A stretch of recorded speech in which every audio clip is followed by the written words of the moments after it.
ನಮಸ್ತೆ ಸ್ನೇಹಿತರೆ, KLN trending ಅಪ್ಡೇಟ್ಸ್ಗೆ ಸ್ವಾಗತ. ಲೋಕ ಸಮರದಲ್ಲಿ ಇದೀಗ ಅಸಲಿ ಆಟ ಶುರುವಾಗಿದೆ.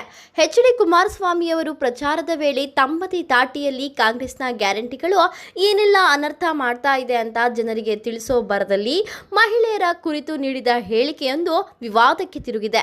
ಅದಕ್ಕೆ ಕಾಂಗ್ರೆಸ್ ಪಾಳೆಯದಲ್ಲಿ ವ್ಯಾಪಕ ಟೀಕೆಗಳು ಸಹ ಕೇಳಿ ಬರ್ತಿದೆ. ಅವರು ಏನು ಮಾತನಾಡಿದ್ರು ಅಂತ ಅವರು ಸ್ಪಷ್ಟನೆಯನ್ನು ಕೊಟ್ಟಿದ್ದಾರೆ. ಇದು ಮೊದಲೇನಲ್ಲ, ರಾಜಕೀಯ ವ್ಯಕ್ತಿಗಳು ಮಹಿಳೆಯರ ಬಗ್ಗೆ ಯಾರ್ಯಾರು ಏನು ಮಾತನಾಡಿದ್ದಾರೆ ಅನ್ನೋದನ್ನ ಈ ವಿಡಿಯೋದಲ್ಲಿ ಕೆಲವರ ಮಾಹಿತಿಯನ್ನ ನಿಮ್ಮ ಮುಂದೆ ಇಡ್ತೀನಿ. ಅದಕ್ಕೂ ಮುನ್ನ ನಮ್ಮ ಚಾನೆಲ್ ಅನ್ನ ಇನ್ನೂ ಸಬ್ಸ್ಕ್ರೈಬ್ ಆಗಿಲ್ಲ ಅಂದ್ರೆ ಈಗಲೇ ಸಬ್ಸ್ಕ್ರೈಬ್ ಆಗಿ ಬೆಲ್ ಐಕಾನ್ ಮೇಲೆ ಕ್ಲಿಕ್ ಮಾಡಿ. ಸ್ನೇಹಿತರೆ, ಮೊದಲು ಕುಮಾರಸ್ವಾಮಿ ಅವರು ಏನು ಹೇಳಿದ್ರು ಅಂತ ಒಂದ್ಸಲ ನೋಡ್ಬಿಡಿ. ಅವರು ಒಂದು ವಿಷಯವನ್ನು ಬಿಟ್ಟು ಇನ್ನೇನು ವಿಷಯಗಳನ್ನು ಮಾತಾಡಲ್ಲ. ಅವರಿಗೆ ಬೇಕಾಗಿರ್ತಕ್ಕಂಥದ್ದು ಗ್ಯಾರಂಟಿ ಕಾರ್ಯಕ್ರಮ. ಯಾವ ಗ್ಯಾರಂಟಿ ಕಾರ್ಯಕ್ರಮವನ್ನು ಕೊಟ್ಟಿದ್ದಾರೆ, ಯಾರ ಜೇಬಿಗೆ ಇವತ್ತು ಕೈ ಹಾಕಿ ಹಣವನ್ನು ವಸೂಲಿ ಮಾಡ್ತಾ ಇದ್ದಾರೆ ಆ ಗ್ಯಾರಂಟಿ ಕಾರ್ಯಕ್ರಮಗಳಿಗೆ. ಕೃಷ್ಣಪ್ಪಣ್ಣ ಅವರಿಗೆ ಹೇಳ್ತಾ ಇದ್ರು, ಗಮನ ಇಟ್ಟು ಒಂದೆರಡು ಮಾತುಗಳನ್ನು ನೀವು ಕೇಳಬೇಕು. ಇವತ್ತು ಈ ಸರ್ಕಾರ ಕಳೆದ ಚುನಾವಣೆಯಲ್ಲಿ 5 ಗ್ಯಾರಂಟಿಗಳನ್ನು ಘೋಷಣೆ ಮಾಡಿ ನನ್ನ ಹಳ್ಳಿಯ ತಾಯಂದಿರು ಸ್ವಲ್ಪ ದಾರಿ ತಪ್ಪಿದ್ದಾರೆ.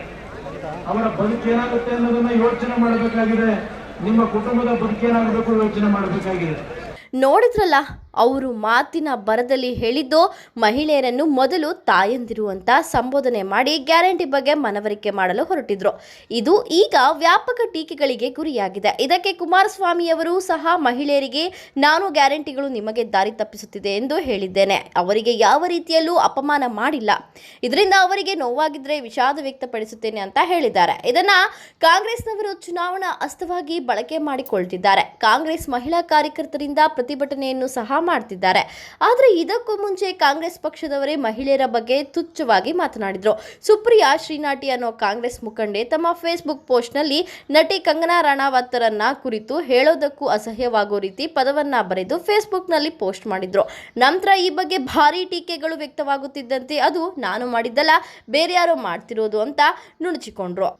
ಅದೇ ರೀತಿ ಕಾಂಗ್ರೆಸ್ನ ಸುರ್ಜೇವಾಲರವರು ಸಭೆಯೊಂದರಲ್ಲಿ ಹೇಮಮಾಲಿನಿಯವರ ಬಗ್ಗೆ ನೀಚವಾಗಿ ಮಾತನಾಡಿದ್ರು. ಅದೇನು ಮಾತನಾಡಿದ್ರು ಅಂತ ನೀವು ಒಂದ್ಸಲ ನೋಡ್ಬಿಡಿ. दिल्ली के दरवाजे पर दस्तखत करने गए तो पाप क्या है, मुझे इस बात का जवाब दीजिए. हम सरकार क्यों चुनते हैं? ताकि सरकार हमारे साथ न्याय करे, बस. प्रधानमंत्री क्यों बनाते हैं? ताकि प्रधानमंत्री हमारी बात सुने. मुख्यमंत्री क्यों बनाते हैं जी? ताकि वो हमारी बात सुने. सरपंच क्यों बनाते हैं? ताकि गांव का काम सरपंच करे हमारे से बात करके. MLA MP क्यों बनाते हैं? ताकि वो हमारी आवाज उठा सके, हमारी बात मनवाए. इसीलिए बनाते होंगे. कोई हेमा मालिनी तो है नहीं जो के लिए बनाते होंगे. फिल्म स्टार तो है नहीं. हम तो हेमा मालिनी जी का भी बड़ा सम्मान करते हैं. क्यों? धर्मेंद्र जी के ब्याह रखी है बहू है हमारी. ಇನ್ನು ಕರ್ನಾಟಕದಲ್ಲಿ ಕಾಂಗ್ರೆಸ್ನ ರಮೇಶ್ ಕುಮಾರ್ ಅವರು ವಿಧಾನಸಭೆ ಅಧಿವೇಶನದಲ್ಲಿ ಮಹಿಳೆಯರ ಬಗ್ಗೆ ಅವಹೇಳನವಾಗಿ ಮಾತನಾಡಿದ್ರು. ಅದು ಒಂದ್ಸಲ ಕೇಳ್ಬಿಡಿ.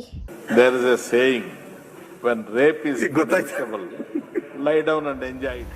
There is a saying, when rape is acceptable, lie down and enjoy it. ಯಾವುದೇ ಪಕ್ಷ ಆಗಿರಲಿ, ಮಹಿಳೆಯರ ಬಗ್ಗೆ ಗೌರವ ಕಾಣಿ. ಹೇಳಿಕೆಗಳನ್ನು ತಿರುಚಿ ಫೋರ್ಸ್ ಕೊಟ್ಕೊಂಡು ಹತ್ತಿಕ್ಕೋ ಕೆಲಸಗಳನ್ನು ಮಾಡಬೇಡಿ. ಮೊದಲು ನಮ್ಮ ತಟ್ಟೆಯಲ್ಲಿ ಏನಿದೆ ಅಂತ ನೋಡ್ಕೊಳ್ಳಿ, ನಂತರ ಬೇರೆಯವರ ತಟ್ಟೆಯಲ್ಲಿ ಏನಿದೆ ಅಂತ ನೋಡಿವ್ರಂತೆ. ನೋಡಿದ್ರಲ್ಲ ಸ್ನೇಹಿತರೆ, ಈ ಮಾಹಿತಿ ನಿಮಗೆ ಇಷ್ಟವಾಗಿದೆ ಅಂತ ತಿಳ್ಕೊಳ್ತೀನಿ. ವಿಡಿಯೋಗೆ ಒಂದು ಲೈಕ್ ಕೊಡಿ, ಕಾಮೆಂಟ್ ಮೂಲಕ ನಿಮ್ಮ ಅನಿಸಿಕೆ ತಿಳಿಸಿ. ಮತ್ತೊಂದು ಟ್ರೆಂಡಿಂಗ್ ಅಪ್ಡೇಟ್ನೊಂದಿಗೆ ನಿಮ್ಮ ಮುಂದೆ ಇರ್ತೀನಿ. ಜೈ ಹಿಂದ್, ಜೈ ಕರ್ನಾಟಕ ಮಾತೆ.